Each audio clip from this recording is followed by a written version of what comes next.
Hello YouTube. It's a very sad day. It's a very sad day that my Wolf Garten attachment pole has sadly died on me. I can't complain, it's had 10 years of fantastic service. But from all doors closing, new things are born. And from that, I decided to do an upgrade. And I've upgraded to this. Now, what an upgrade. Just a little bit bigger. Now, I'm a chap of over 6 foot. 6'2" to be precise.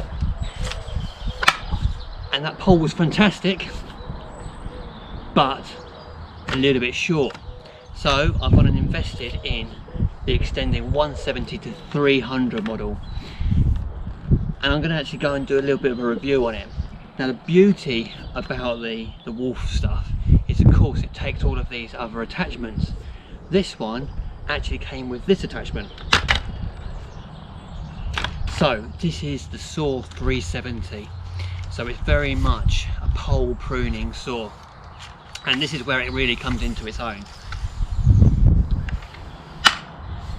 That's as long as we can get. I'll pan the camera back and you'll be able to see on this hedge. I've chosen to show it off of this property because this is the same one where I was using my 3-meter ladder, my telescopic ladders, to trim up these conifers behind.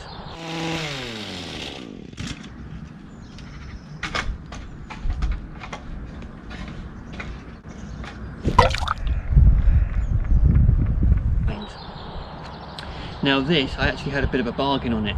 It was supposed to have been £71. They had it on the reduced to £55, and luckily when I got to the till, I actually paid £41 for it, for the whole thing, so the pole as well as the handsaw. So as you can see, it comes off, and it's like this Japanese style pull and push cutting on there. Absolutely fantastic. I'm really impressed with it so far, but I'll show you some footage of it in action. If you're not familiar with the Wolf Garten setup, I've talked about this before, I've been using them for years, which is why I'm not going to complain about the life that I've had out of that unit. You never know, Wolf might be watching this and they might feel generous and actually send for another one, but I'm not going to grumble because I've had years of good use out of it. I'd say at least 10. So this, of course, it will take all my other attachments. So not only can I put on this one, but I can put on my rake, I can put on the steel rake, which is actually a little bit worse for wear. But again, I've had years of use out of this. I've only lost 2 out of the whole lot in, I don't know, I'd say I've had that one at least 8 years. I could put in one of my other ones, so I've got the hoe in there, and of course having that extending, if it's a wet day and you're working in beds, to have an extending hoe to get to the back of those beds, well, don't have to stand on the beds and get trample on plants or have muddy feet then. Or I could even do some cultivating with it. And there we go, we've got the cultivator on there, we've got the pull push hoe on the back, and then the cultivator as well. Again, having this on the extending pole, I found to be absolutely fantastic. I wasn't sure how I was going to get on with it, but it seems to be worked okay. What other attachments can we put on it? How about the patio brush? You never know if you're actually doing some wall work or getting off moss inside some brickwork and you need to get up a little bit taller. These patio brushes are fantastic for that.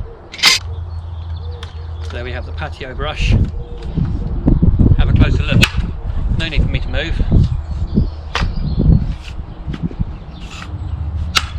We could go on all day with these. We're going to do some raking over. Let's have a look at that. A heavy duty rake. I like using this one for turfing as well. The tines on there are fantastic for getting out stones, and then flip it over and use the back for screeding. Absolutely beautiful for getting grounds ready for when you're doing new turf works. And you've got to sweep up the end of the day. Of course, got the bristle brush for that as well. In fact, I've got 2 different brushes. I've only got one with me, and this is the shorter one. And it looks like this. There we go. And the bristle brush as well. See, the beauty about having a pole like this is that it doesn't matter what height you are. The only gripe that I've got with it so far is that, this sounds, yeah, the girth of it, of course, is unusual in comparison to what I'm used to. It is heavier than what I'm used to. But let's be honest, we've got double the pole. You've got to have the girth in there to accept the other pole. Something very satisfying about that clonking action. Anyway, let's spin the camera back and you can have a little look at this saw closer and see how good I can get back with this pole saw.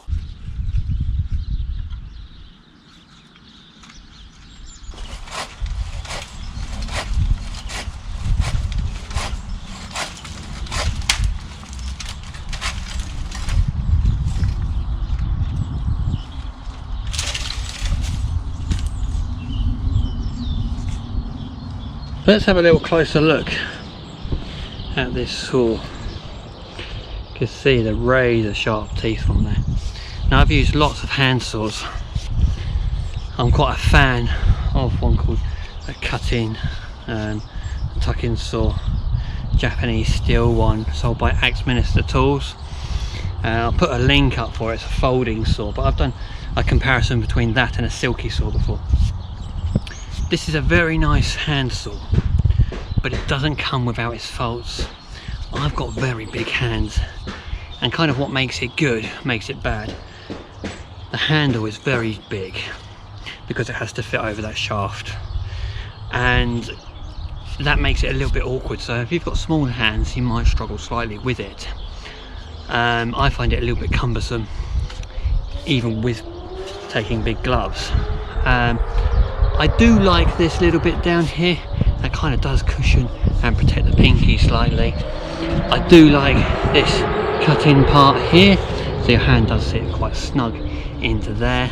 Although I have found myself, I instinctively go to there, but I find myself readjusting as I go. I would have liked to have seen some sort of rubberization over this. As you can see, it's got filthy and knocked already, and I've only had this 2 weeks.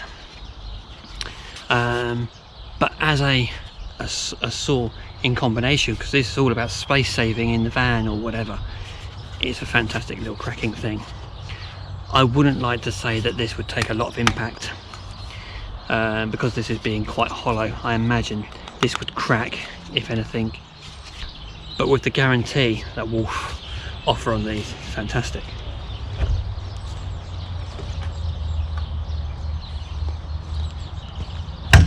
Do I think it will last 35 years, which is what the guarantee says?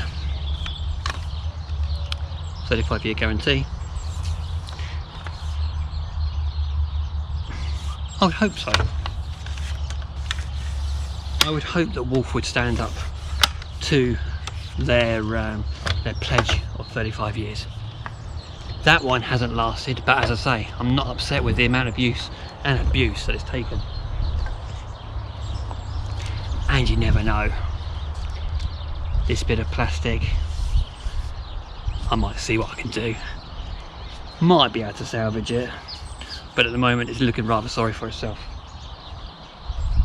But there we are. Before I turn into a cheerleader, I'll thank you for watching. I'll keep you posted how I get on with this. I'm now going to go say goodbye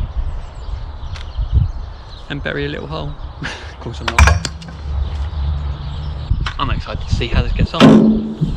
Anyway, from me and the wheelbarrow, thanks very much for watching. Catch up again soon.